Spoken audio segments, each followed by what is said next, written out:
Welcome back to another team breakdown. We have the Atlanta Falcons breakdown today, so let's get right into it.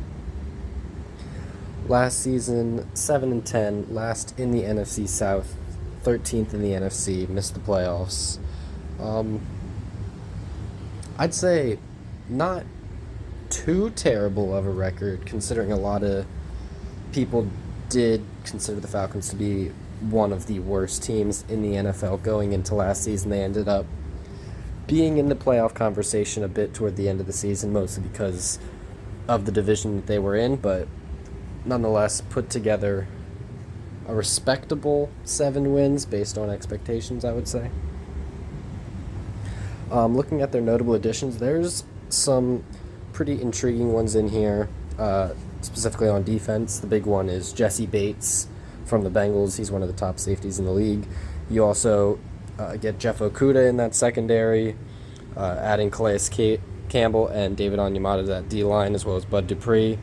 And then other depth offense additions, Scotty Miller, Taylor Heineke, Jonnu Smith, Mac Hollins, and then also skipped over Mike Hughes earlier. That's another addition to that secondary. Looking at their losses, no one too crazy here. You lose Damiere Byrd, Casey Hayward, Rashaan Evans, Anthony Firkser, Rashad Fenton, Marcus Mariota, and Olamide Zaccheaus. No one on this list is like a particularly huge loss, and all the depth pieces were, I would say, suitably replaced and or upgraded with their additions, and also the draft, which I'll get into now. Obviously, first-round drafted Bijan Robinson. He was one of my favorite players, or my favorite player in the draft. He's already one of my favorite players in the NFL. I was really hoping the Eagles could get him, but didn't work out that way. But I think he's going to be very good for the Falcons. You also get Matt Bergeron, tackle with your next pick, Zach Harrison, Clark Phillips, DeMarco Hellams, and Javon Gwynn. Overall, I think it's a strong draft class. I think Bijan is going to be a real game changer for the Falcons and really boost that offense. So overall, I would say it was a very good offseason for the Falcons. They got a lot of good pieces on defense. They got upgrades on offense with Bijan Robinson specifically. And looking at their opponents for next season, not the easiest schedule, but definitely not the toughest schedule. You play your own division, the NFC South, obviously, then the NFC North, AFC South, Commanders, Cardinals, and Jets. So it is definitely on the easier side because the Falcons aren't one of the top teams. A lot of these games are going to still be close. But for the ceiling, I have it 9-8. I think that the Falcons can have a winning record. I feel that their ceiling is kind of capped by the fact that don't really know what Desmond Ridder is going to be.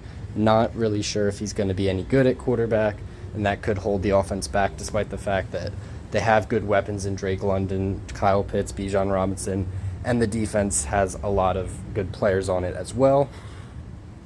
I think that this can be a good team, but I am worried that their ceiling will be capped by just lack of experience at the quarterback position with Desmond Ridder. But anyway, I have them splitting their divisional opponents here, beating the Vikings, Texans, and Commanders at home, beating the Lions, Titans, and Cardinals away, and then losing to the Packers and Colts at home, and the Bears, Jaguars, and Jets away. On the other side of things, I have the floor at 5-12. This would be a scenario where Desmond Ridder is just very bad, and maybe Bijan doesn't work out like they intended. Drake London doesn't take another step up. Kyle Pitts kind of disappears again. Maybe the defense doesn't perform. And I think that they could be not in a great spot if those were to happen. I have them getting swept by the Panthers in this scenario, splitting the Bucks and Saints, and then only beating the Texans, Cardinals, and Titans. As for my actual prediction, I have it much closer to their ceiling, as I believe in pretty much the entire team, aside from a few questions about Desmond Ridder. I do think he can be a solid starter, but I wouldn't say he's their franchise QB. I expect them to split all their divisional opponents. I think that it's probably one of, if not the closest division in football, right up there with the NFC North. Speaking of the NFC North, I have them losing to the Packers and Vikings at home, losing to the Bears away, and beating the Lions in the NFC North.